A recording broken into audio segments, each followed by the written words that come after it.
This is the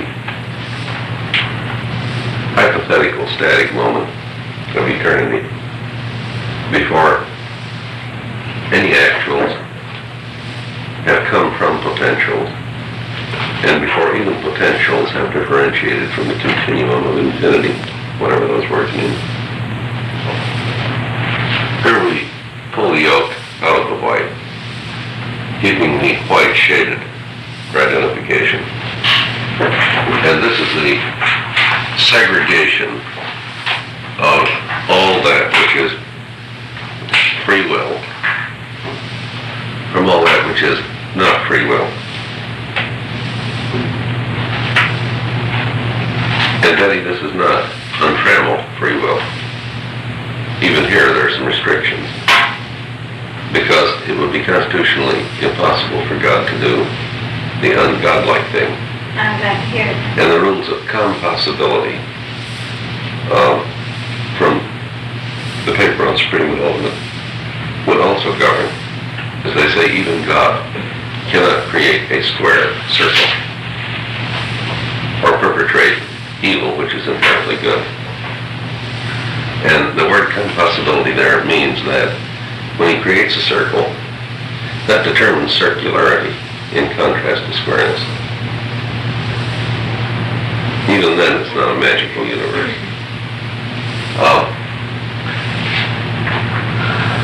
The introduction of the intermediate circle, producing the linked circles, is in realization that there is still a relationship between the white and the yolk.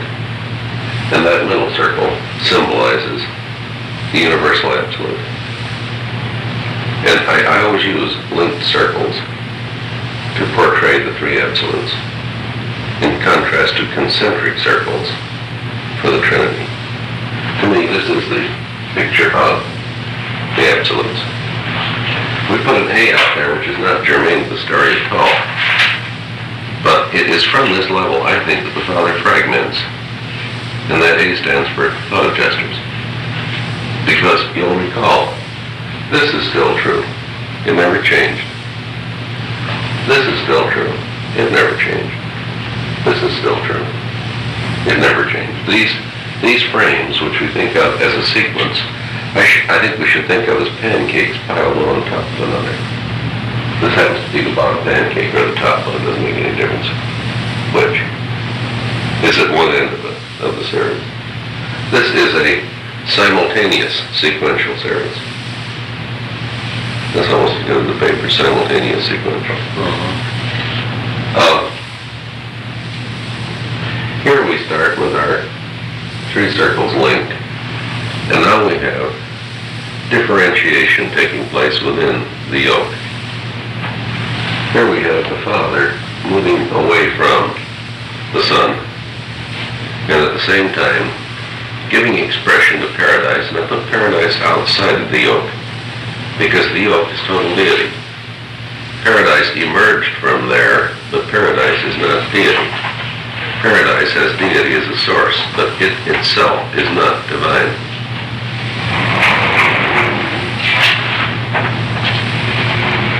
And then, I think this is the personal level of creation. This, to me, would be pre-personal, which is why I think adjusters are fragmented at this point.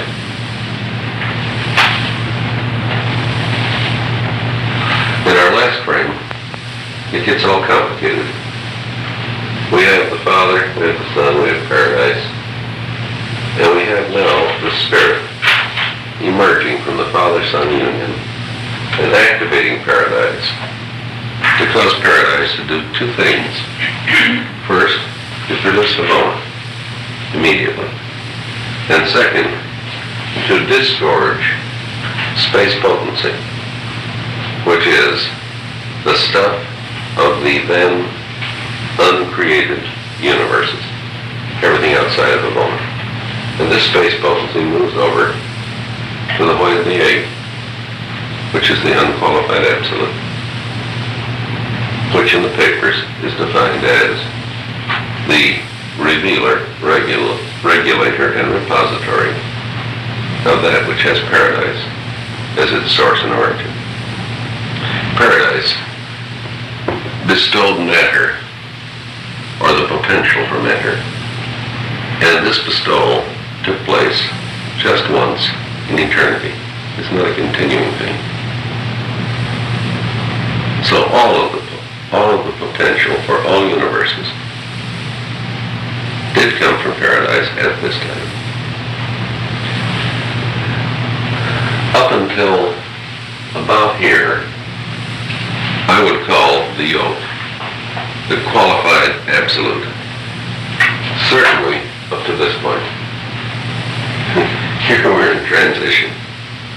I don't have a good name for it here. But here, it's the deity absolute. If you ask me to be very technical, I call it the transitional absolute at this point. The papers use the term qualified absolute and deity absolute.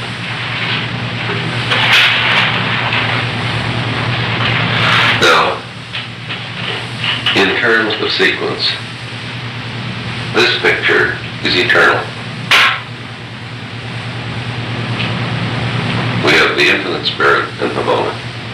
This is eternal. This is eternaler. This is eternalist. I have no names for this. More eternalist, most eternalist. One, two, three, many.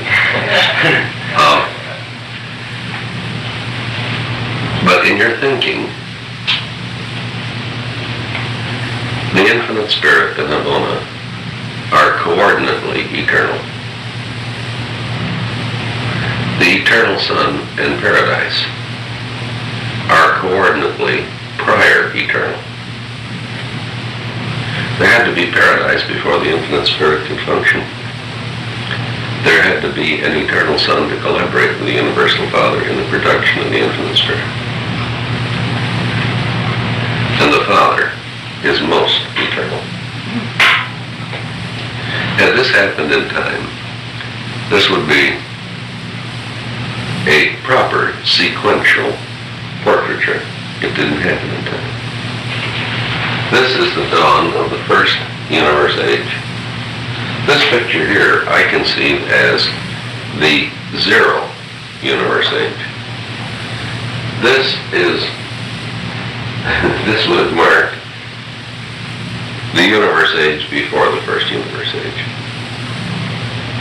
These are negative numbers, so to speak, and there are no such things in actual reality. Here, God is the absolute person. God has yet to divest himself of absolute personality, which he does in the next frame, and that divestment is the eternal Son. We have at no time been informed that the qualified absolute is the equivalent of the infinite. Are infinite and unqualified used anyway, so no? No. Except I think the unqualified absolute does have infinity of capacity to respond. In a sense, the deity absolute has infinity of capacity to respond along certain lines. As for example, when the Supreme Being, for the first and only time, willed to the act of creation and majeston was produced. Let's read this section on the deity, on God the Absolute. There are many features of the eternal reality of the deity absolute, which cannot be fully explained to the time-space, finite mind. But the actualization of God the Absolute would be in consequence of the unification of the second experiential Trinity, the Absolute Trinity, which is made up of the Supreme Being, God the Ultimate, and the unrevealed consummator of universe destiny. And of course this Trinity cannot appear until until God the ultimate has appeared, and God the ultimate cannot appear until the whole master universe, including the fourth and outermost space level, has achieved perfection. This would constitute the experiential realization of absolute divinity. And this means the unification of absolute meanings on absolute levels. But we are not certain regarding the encompassment of all absolute values. The suggestion here is that meanings could be achieved, but not all values might be achieved. Why? Because we have at no time been informed that the qualified absolute is the equivalent of the infinite. That's pretty obvious as we look at our third frame. It's only one of the three circles there. It's linked with everything, but it is not in itself everything. Super-ultimate destinies are involved in absolute meanings and infinite spirituality. And without both of these unachieved realities, we cannot establish absolute values. God the Absolute is the realization attainment goal of all super-absonite beings. Absonite is the second floor of our firehouse. Super-absonite would be the third floor. But the power and personality potential of the Deity Absolute transcends our concept, and we hesitate to discuss those realities which are so far removed from experiential actualization. Yes?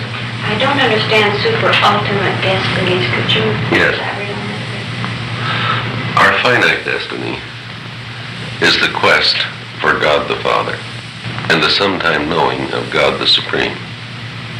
Our ultimate destiny is the quest for God the Father on another level, on the absonite level,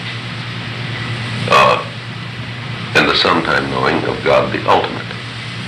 When we seek God the Father on Paradise Now, we are seeking God as sub-omnipotent, sub-omniscient, and sub-omnipresent. The ultimate quest for the absonite Father is an attempt to understand God as omniscient, omnipotent, and omnipresent. The super-ultimate quest for the Father is an endless quest. This we will not achieve. And here we're seeking him as super-omnipotent, super-omnipresent, and super-omniscient. The subs have meanings, the supers don't. These are just words. This is just saying many, many. God the Ultimate and God the Absolute are both super-finite. But only God the Absolute is super-ultimate as experiential deity. Now, of course, the Father, Son, and Spirit are on all three of these levels. The Master Spirits are not super-ultimate. They run on the first two levels of the firehouse. They run on the 2-inch scale and the 1,600-mile scale, but not on the infinite scale. What's that? God the Ultimate and God the Absolute are both super-finite. But only God the Absolute is super-ultimate as experiential deity. Now, of course, the Father, Son, and Spirit are on all three of these levels. The Master Spirits are not super-ultimate.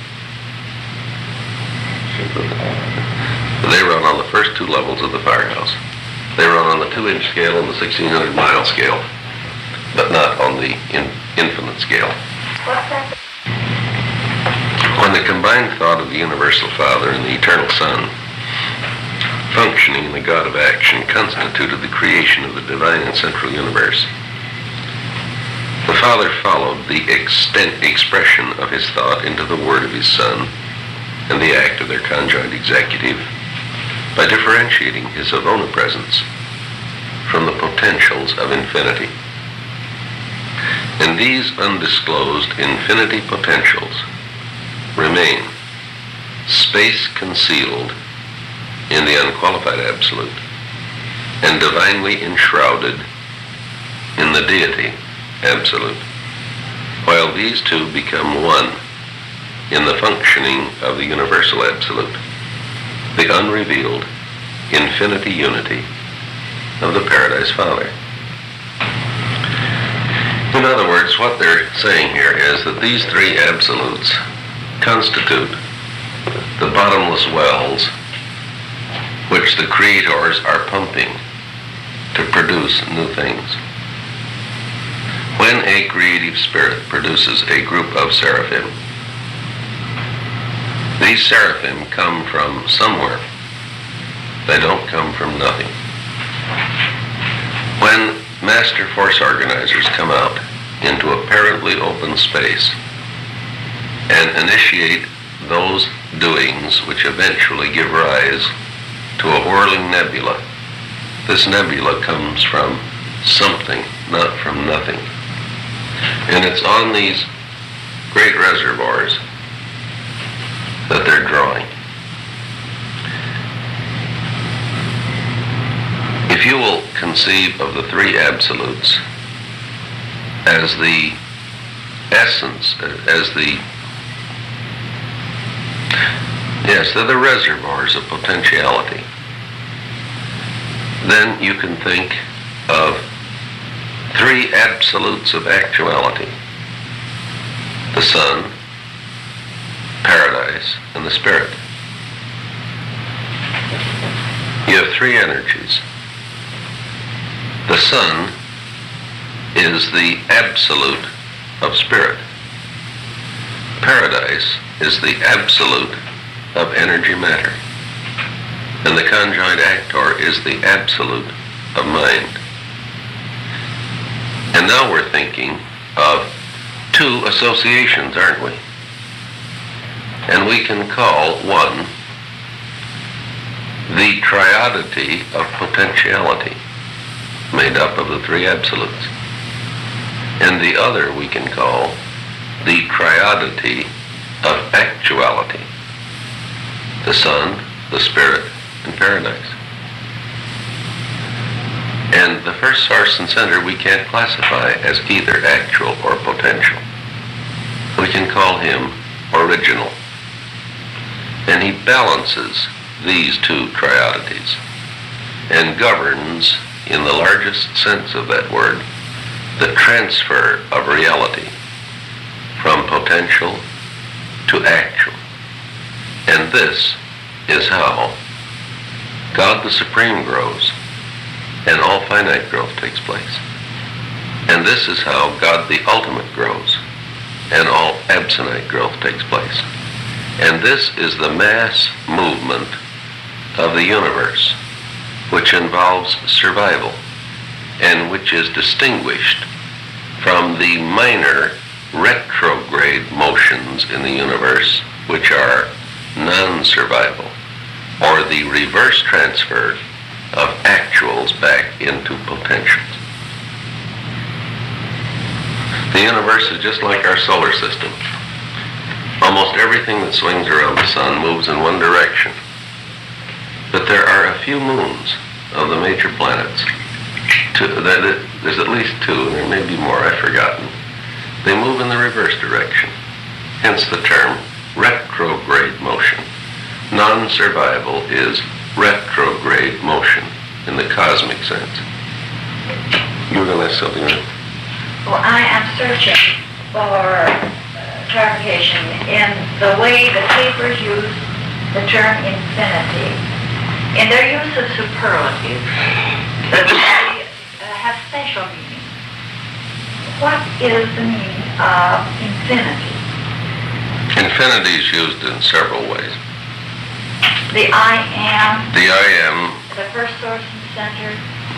The first source and center does not imply infinity as generally used, because God is functional on all levels. But the Father infinite implies that. The largest use of the first source and center implies infinity. You see, they use it in this way too.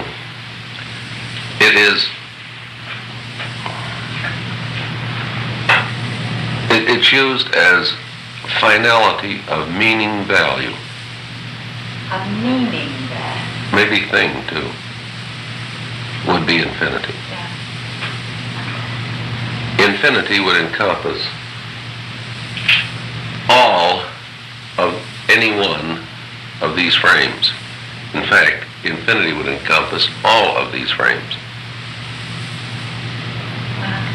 I thought that. Infinity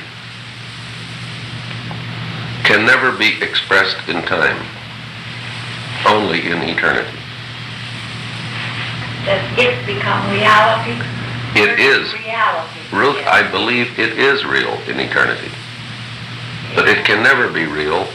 It can never be actual in time. It can be real in time, but much of it must continue to be potential. Yeah. Because if you're in time, then there is a future. And the future implies further growth. If you are in eternity, there is no past future.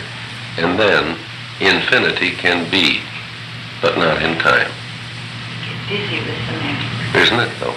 Korzybski should be here. I mean, I've got a feeling for the non-temporal.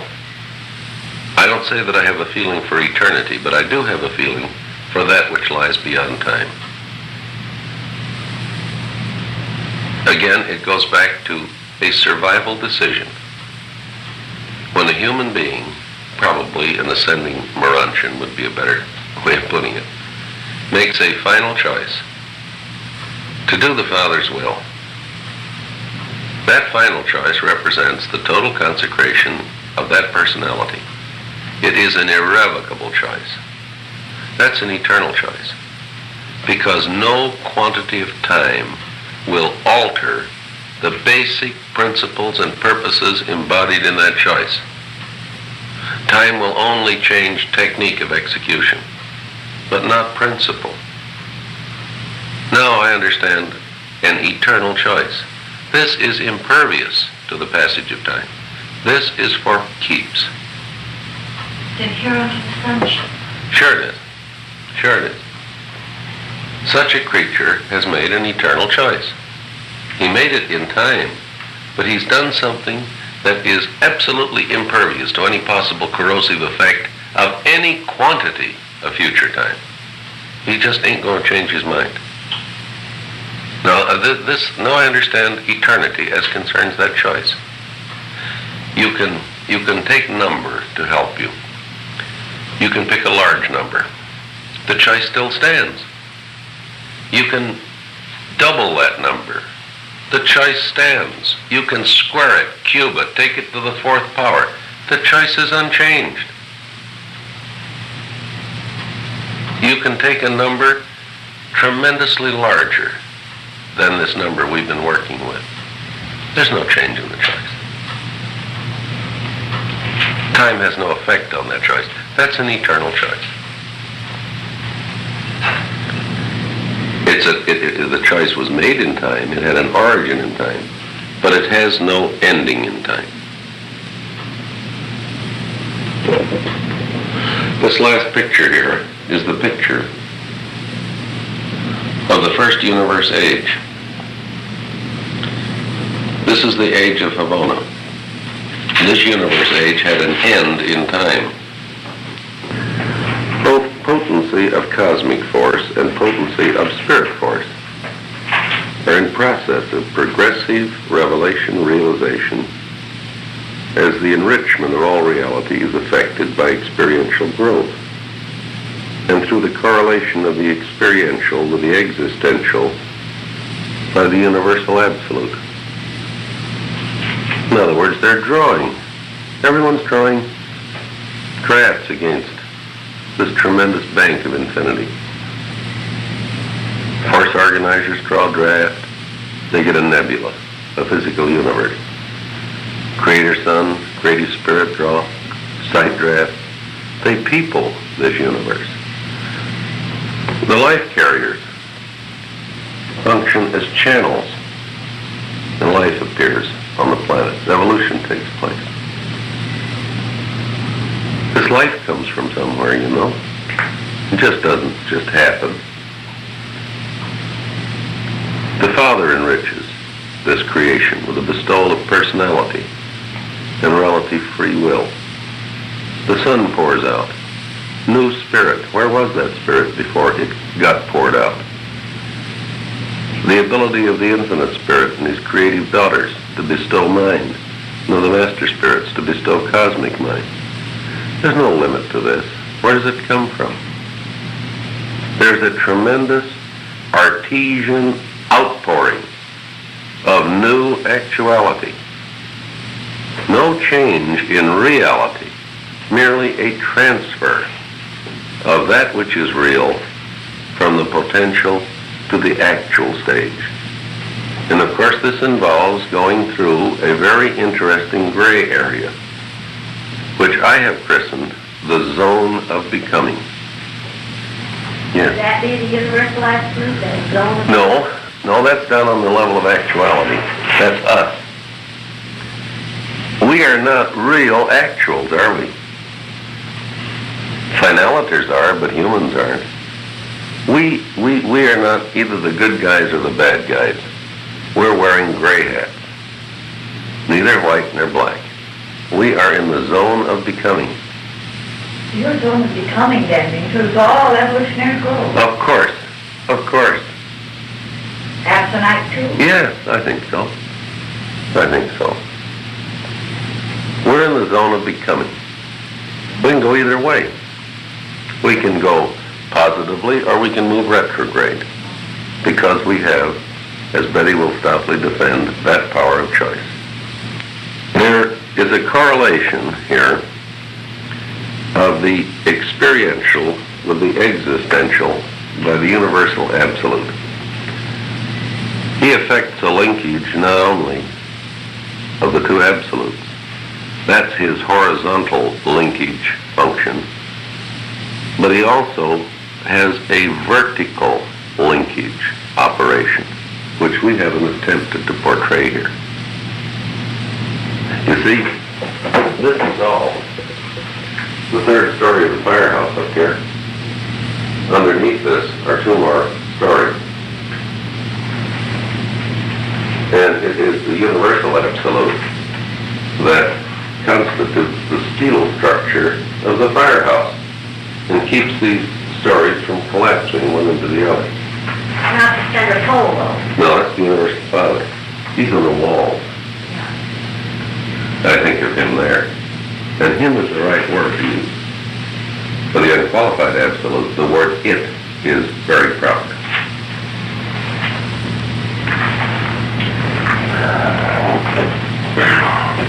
By virtue of the equipoising presence of the universal absolute. Now, what is an equipoising presence? Well, I think the best illustration is the counterweight to an elevator. How about that? And how many of you have ever seen a counterweight to an elevator, in a modern elevator, that isn't a squirrel cage? French elevator. Mm-hmm. You know it's there, but you don't see it. And it's what makes it easy to move that elevator. The universal absolute is the counterweight to all sub-absolute reality. He makes weight for it. Or, better still, if you ever stop and think of the tremendous down pressure of the second floor of the firehouse on the first floor? Yes. The first floor is only 2 inches high. The second floor is 1,600 miles high. It must contain an awful lot, you know. Why doesn't the bloody thing collapse? The universal absolute acts as a kind of a hydraulic jack, reinforcing that ceiling and keeping the absonite from crushing the finite. Now listen, if we got troubles between the first floor and the second floor, how much more troubles do we encounter when we hit the third floor? because that isn't a 1,600-mile thing, that's infinity. So he's really got a job to keep the firehouse from collapsing, right? All right, that's what equipoising presence means to me. That's your vertical now. Yes.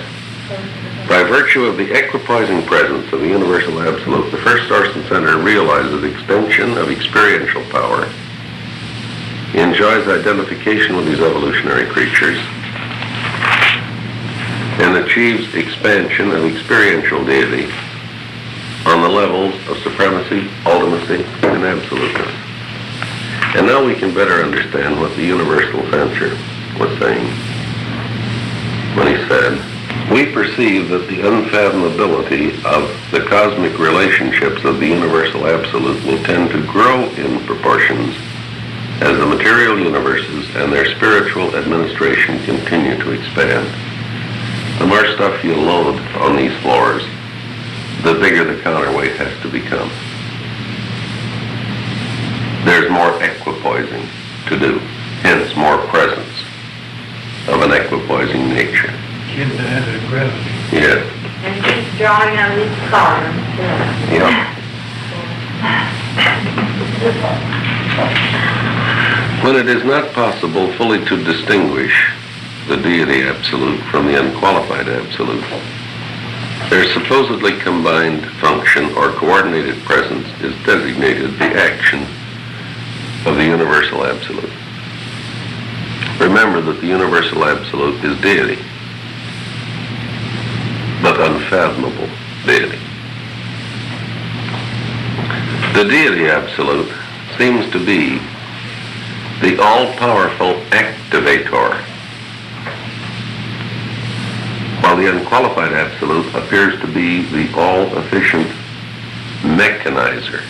Activator versus mechanizer. What of? Of the supremely unified and ultimately coordinated universe of universes, even universes upon universes, made, making, and yet to be made. Making is the zone of becoming. The deity absolute cannot, or at least does not, react to any universe situation in a sub-absolute manner. Now, they're trying to describe the habit patterns on the third floor. Every response of this absolute to any given situation appears to be made in terms of the welfare of the whole creation of things and beings, not only in its present state of existence, but also in view of the infinite possibilities of all future eternity. This deity absolute is going to react to the problems of Urantia in terms of unimagined creations, a tremendous distance beyond the outer perimeter of the master universe. Because the deity absolute is living in the everlasting now, in eternity. The deity absolute is blind to time. The architects of the master universe see the end from the beginning as concerns the master universe. I don't think they see too much beyond that. They may speculate beyond it. But within that domain, they pretty well know, because they are the blueprints. And they interfere with things. They make them come out right.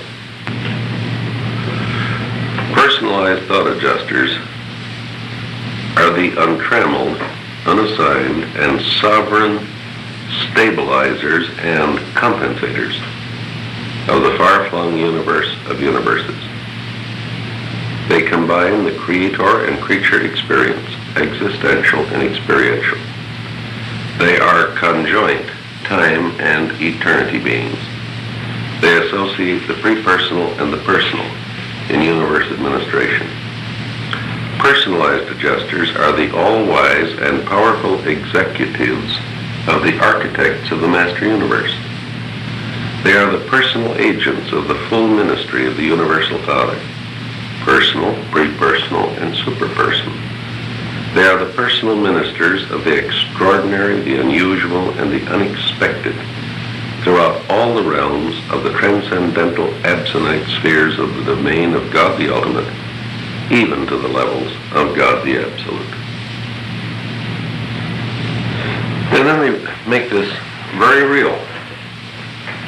When the planetary veranda deck observer of Urantia, the Most High Custodian, who not long since assumed an emergency regency of your world, asserted his authority in the presence of the resident Governor General, I visualize him just walking in saying, "I'm taking over." He began his emergency administration of Urantia with a full staff of his own choosing. He immediately assigned to all his associates and assistants their planetary duties. But he did not choose the 3 personalized adjusters who appeared in his presence the instant he assumed the regency. He did not even know that they would thus appear, for they did not so manifest their divine presence at the time of a previous regency. And the Most High Regent did not assign service or designate duties for these volunteer personalized adjusters. Nevertheless, these 3 omnipersonal beings were among the most active of the numerous orders of celestial beings then serving on Urantia. Now look, this veranda deck, who I assume is still resident on our planet, or if he's not, I assume his successor is resident, he's pretty far above us. When he assumes a regency, he's taking things over because of problems down here. And I can't visualize his purpose and intent. But you know something? I think I'm a lot closer to him than he is to these personalized adjusters. I think the architects of the Master Universe are more mysterious to him than he is to us. They're farther away. Yes. Does the Big Absolute have anything in connection? I don't think so. I think this is the architects of the Master Universe. They're seeing to it that the blueprint works out. The deity is so far beyond that Yes. that he can't see any of it. He isn't conscious of time. He just reacts. But the architects of the Master Universe are purposeful in relation to time. The Deity Absolute is blind in relation to time. The Deity Absolute cannot deviate from the eternity pattern of reaction. Nothing else has any meaning to the Deity Absolute. The Universal Father escapes all limitations. He's the center pole in the firehouse. He understands timelessness, he understands transcended time, and he understands time. He's conscious on all 3 levels. The Deity Absolute is conscious on only 1 level. The architects of the Master Universe, I think, are functional on the absonite level and are perfectly aware of and can interact with the other 2 levels. Now, this is reasonable. They occupy a midpoint, don't they? The Deity Absolute is that potential which was segregated from total infinite reality by the free will choice of the Universal Father. Please note, frame 2 on the blackboard. That's what this is talking about. Within the Deity Absolute, all divinity activities, existential and experiential, take place. This is the qualified Absolute, in contradistinction to the unqualified Absolute.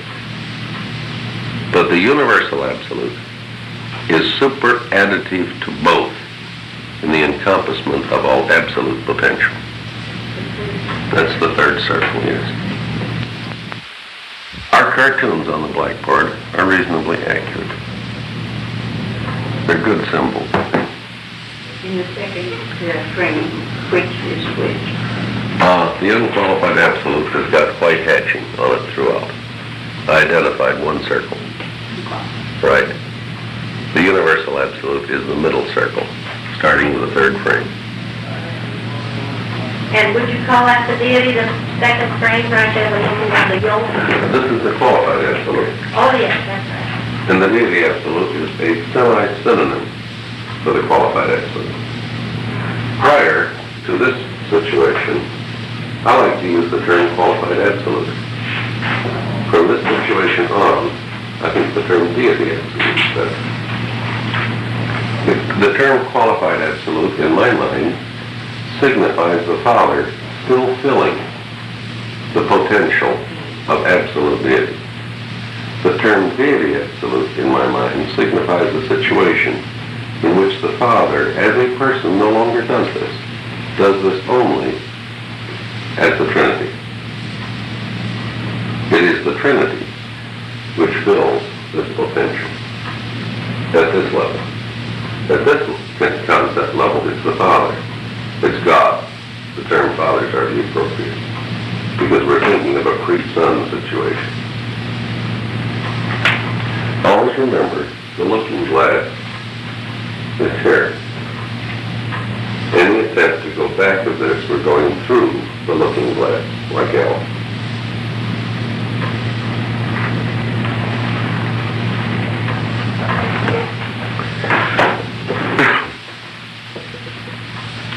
The unqualified absolute.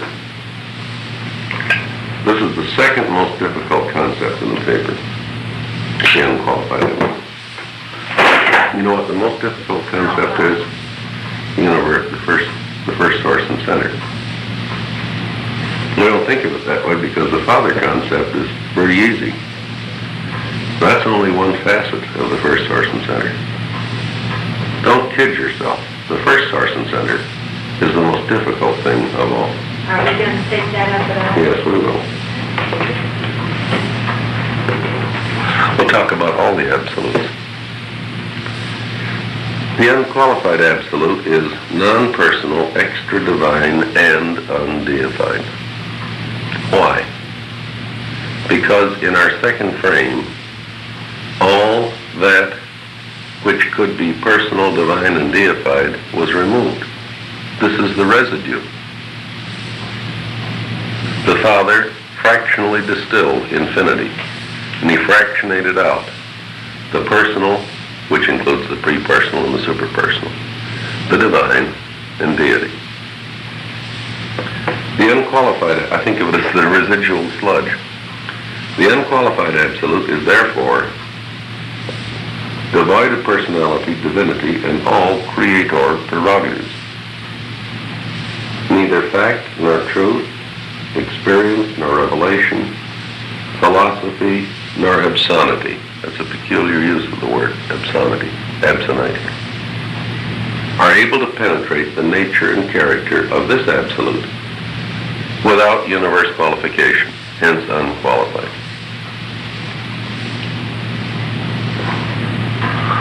They're telling us we aren't going to know anything about him.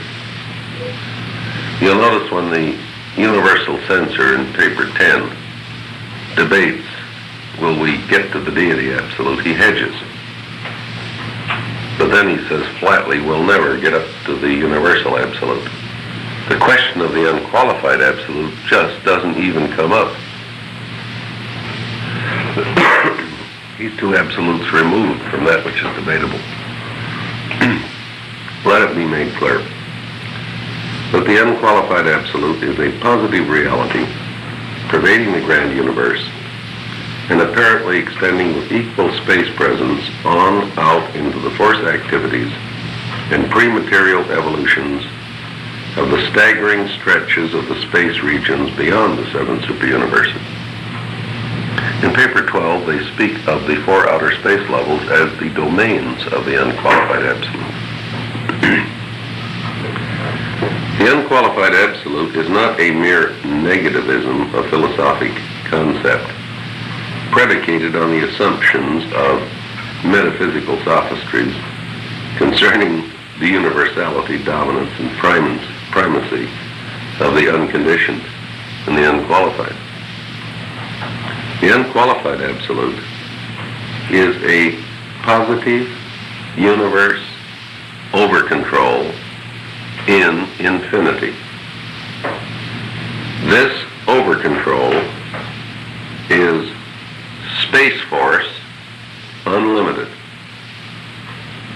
but is definitely conditioned by the presence of life, mind, spirit, and personality. And now, turn over the cassette and we'll continue on side 2.